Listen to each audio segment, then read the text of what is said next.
Assalamualaikum warahmatullahi wabarakatuh. Munculnya Dajjal dianggap sebagai tanda besar mendekati hari kiamat. Dalam hadis Rasulullah Shallallahu Alaihi Wasallam disebutkan bahwa Dajjal akan menginjak setiap sudut bumi kecuali beberapa tempat tertentu. Menurut buku Kiamat, tanda-tandanya menurut Islam, Kristen, dan Yahudi karya Mansur Abdul Hakim, ada 4 yang tidak mampu dimasuki oleh Dajjal saat kemunculannya menjelang kiamat. 4 tempat tersebut meliputi 2 kota suci yakni Makkah dan Madinah, Masjidil Aqsa dan At-Tu'ur. Hal tersebut didasarkan pada sabda Nabi Sallallahu Alaihi Wasallam dari Fatimah binti Qais saat Dajjal berkata kepada Tamim Ad-Dari ketika bertemu di sebuah pulau sekitar Laut Yaman. Dajjal berujar, "Kalau aku telah keluar, aku menjelajahi bumi, tidak satupun perkampungan yang tidak aku singgahi selama 40 hari, kecuali Makkah dan Thayyibah Madinah. Kedua kota itu diharamkan bagiku memasukinya." Hadis riwayat Muslim. Dari Samurah bin Jundub bahwa Rasulullah Shallallahu Alaihi Wasallam bersabda, "Dan dia Dajjal akan muncul di muka bumi seluruhnya, kecuali 2 tempat suci Makkah dan Madinah juga Baitul Maqdis." Hadis riwayat Bukhari, Ahmad, dan Tirmidzi. Dalam riwayat lainnya dikisahkan pula dari Junah Adah bin Abi Umayyah al-Asdi. Ia berkata, "Aku bersama seorang pria Ansor menemui salah seorang sahabat Nabi Sallallahu Alaihi Wasallam. Kemudian berucap kepadanya, 'Ceritakanlah kepada kami sesuatu yang engkau dengar dari Rasulullah Sallallahu Alaihi Wasallam mengenai Dajjal.' Maka sahabat Nabi itu menjelaskan tentang Dajjal. Dia tinggal di bumi selama 40 hari. Dalam rentang waktu itu, dia mendatangi setiap tempat. Tetapi dia tidak bisa mendekati 4 masjid, Masjidil Haram, Masjid Nabawi, Masjidil Aqsa, dan Masjid At-Tu'ur." Hadis riwayat Bukhari dan Muslim. Lebih lanjut, Mansur Abdul Hakim menerangkan yang dimaksud Masjid At-Tu'ur pada hadis tersebut, yaitu Gunung Tursina, yang merupakan lokasi Nabi Musa alaihi salam berdialog dengan Allah Subhanahu wa Ta'ala. Mengapa Allah menciptakan Dajjal di akhir zaman? Semua yang diciptakan Allah di dunia ini, termasuk Dajjal si pembohong besar, tentu ada hikmahnya. Tidak ada seorang nabi kecuali telah memberi peringatan umatnya tentang seorang manusia pembohong yang matanya buta sebelah. Selain buta sebelah, di antara kedua matanya tertulis kafara yang artinya kafir. Allah memberikan Dajjal kelebihan dan kekuatan untuk menguasai dunia. Lalu mengapa Allah menciptakan Dajjal? Menurut Ustadz Farid Numan Hasan, pertanyaan ini serupa dengan mengapa Allah menciptakan babi, iblis, neraka, dan hal-hal lain yang dianggap negatif. Semua itu bukan untuk main-main dan tidak ada satupun yang sia-sia. Allah Ta'ala berfirman, "Orang-orang yang mengingat Allah sambil berdiri, duduk atau dalam keadaan berbaring, dan mereka memikirkan tentang penciptaan langit dan bumi seraya berkata, 'Ya Tuhan kami, tidaklah Engkau menciptakan semua ini sia-sia. Maha suci Engkau, lindungilah kami dari azab neraka.'" Quran Surah Ali Imran ayat 191. Ustadz Farid Numan menjelaskan bahwa sejak awal penciptaan manusia oleh Allah Ta'ala, dinamika peran antagonis dan protagonis selalu hadir. Peran antagonis yang melambangkan kejahatan diwujudkan oleh iblis. Sementara itu, peran protagonis yang mewakili kebaikan dimulai oleh Adam alaihi salam dan dilanjutkan oleh Qabil dan Habil. Dinamika ini terus berlangsung dari masa ke masa, di berbagai tempat, dari satu nabi ke nabi berikutnya, hingga akhir zaman dengan munculnya tanda-tanda kiamat. Tanda-tanda kiamat dapat dibagi menjadi positif dan negatif. Tanda-tanda positif mencakup diutusnya Rasulullah Sallallahu Alaihi Wasallam, kemenangan umat Islam atas kaum Yahudi, turunnya Nabi Isa alaihi salam, dan munculnya Imam Mahdi. Semua hal ini ditegaskan oleh hadis-hadis yang diakui keabsahannya. Begitu pula tanda-tanda yang buruk seperti kemunculan Dajjal, Yajuj dan Majuj, peristiwa gempa, pembunuhan anak durhaka wanita berpakaian tapi telanjang, dan lainnya berdasarkan hadis-hadis yang sahih pula. Dari sini ketahui bahwa pertarungan antara hak dan batil itu tidak pernah berhenti sampai datangnya kiamat. Maka, diciptakannya Dajjal adalah menegaskan hal itu. Sebagai fitnah ujian terbesar atas orang-orang mukmin dan ahlul hak, sekaligus memberikan pelajaran kepada kita kemana kita mesti berpihak, jelas Ustadz Farid Numan. Yang terpenting adalah kita berdoa kepada Allah Ta'ala agar dilindungi dari fitnah Dajjal sebagai fitnah terbesar yang diingatkan sejak zaman para nabi terdahulu.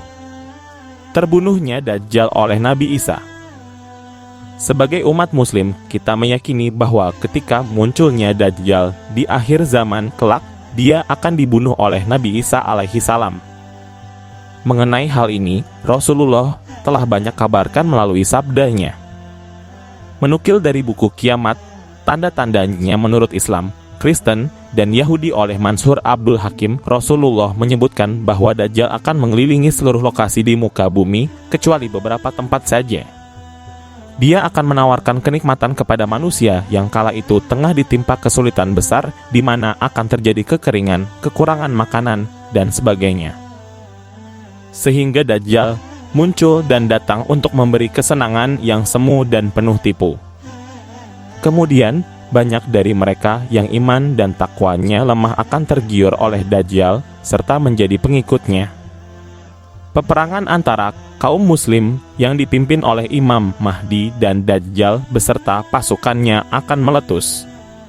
Namun itu semua tak akan bertahan lama sebab Dajjal akan ditumpas oleh Nabi Isa yang Allah turunkan dan takdirkan untuk melawannya di akhir zaman. Sesuai dalam hadis dari An-Nawas bin Sam'an, Rasulullah berkata, dalam situasi seperti itu, Allah mengutus Isa bin Maryam. Dia turun di Menara Putih sebelah timur kota Damaskus dengan mengenakan pakaian yang dicelup safara, sambil berpegangan pada sayap 2 orang malaikat. Jika dia menganggukkan kepalanya, ada air yang menetes. Dan jika dia mengangkat kepalanya, ada bola-bola air bening seperti permata menggelinding turun. Setiap orang kafir yang mencium bau napasnya pasti mati, dan napasnya mencapai jarak sejauh pandang matanya. Lalu, dia memburu Dajjal hingga akhirnya dia menemukannya di Bab Lut. Di sana dia membunuhnya.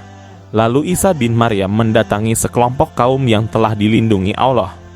Lalu dia mengusap wajah mereka dan memberitahu mereka tentang derajat mereka di surga. Hadis riwayat Muslim. Dan pemimpin kalian Imam Mahdi adalah seorang yang soleh. Setelah imam sholat mereka datang untuk menunaikan sholat subuh bersama umat Islam, tiba-tiba Nabi Isa putra Maryam turun pada waktu subuh. Kemudian sang imam sholat yang sudah siap tadi mundur perlahan untuk mempersilakan Nabi Isa alaihi salam menjadi imam sholat. Lalu kedua tangan Nabi Isa memegang kedua bahu sang imam tadi sambil berkata, majulah dan sholatlah bersama mereka sebab mereka beri kamah untukmu. Lalu sang imam pun sholat bersama mereka. Setelah sholat selesai, Nabi Isa berkata, bukalah pintu.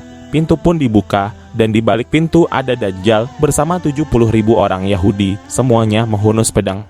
Ketika Dajjal melihat Nabi Isa, dia pun meleleh, sebagaimana melelehnya garam dalam air.